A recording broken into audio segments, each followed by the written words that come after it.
जिस गन्ने से गुड़ इतना काला होता है उसकी चीनी इतनी सफेद कैसे हो गई। केमिकल्स उसमें डाले जाते हैं।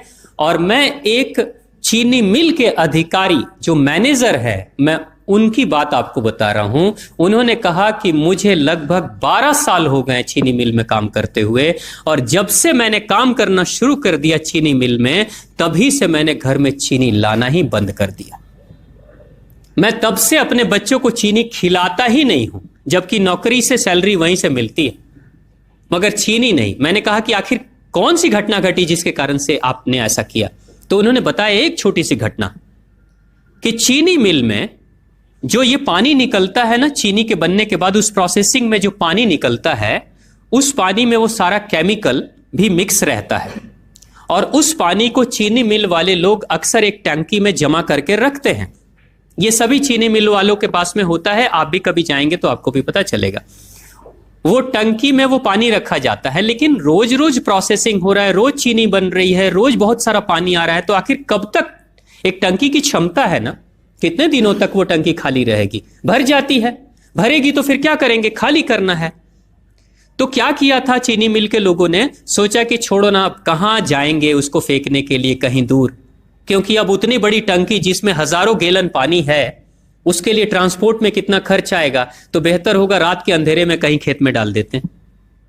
क्योंकि जनरली फैक्ट्रियां तो होती हैं ऐसे ही बिराने में, तो कहीं डाल देते किसी खेत में, क्या पता चलेगा पानी है कि चीनी मिल का पानी है क्या है।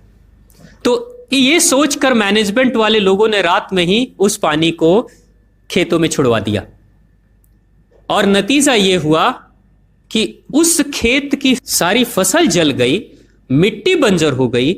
और जब किसान पता करने लगा कि आखिर क्या हुआ मेरे खेत में, जब चेकअप कराया वो मिट्टी का, तो पता चला कि इसमें तो चीनी मिल का जो वेस्ट मटेरियल है वो डाला गया है।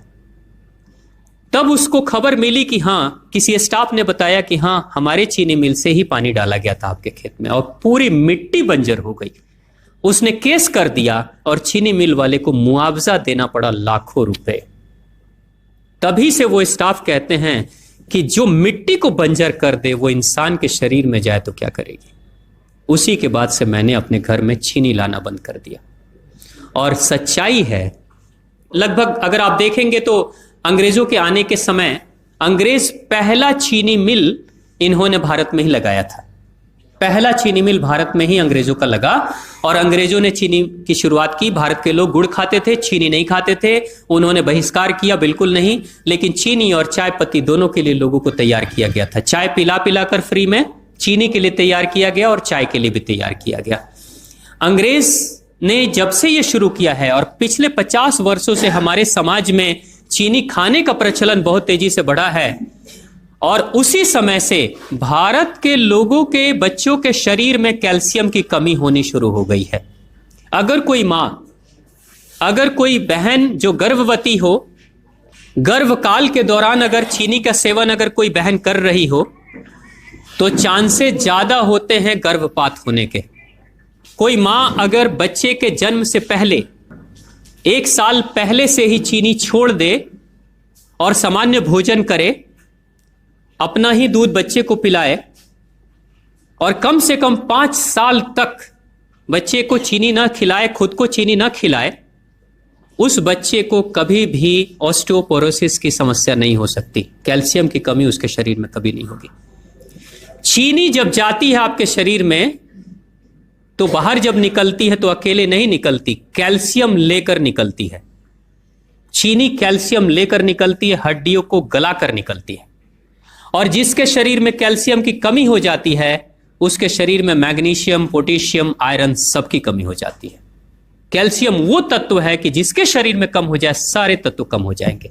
और कैल्शियम की कीमत पे चीनी हम खाते हैं। भारत, पाकिस्तान, बांग्लादेश, नेपाल, ऐसे कुछ देशों के अलावा दुनिया के बहुत सारे ऐसे राष्ट्र हैं जहां चीनी का इस्तेमाल ही नहीं होता। आज भी चीनी खाते नहीं, बहुत सारे देश नहीं खाते बिल्कुल। आप गुड़ खाया करिए, वो ज्यादा बेहतर है, चीनी को छोड़िए। डाउनलोड मौज।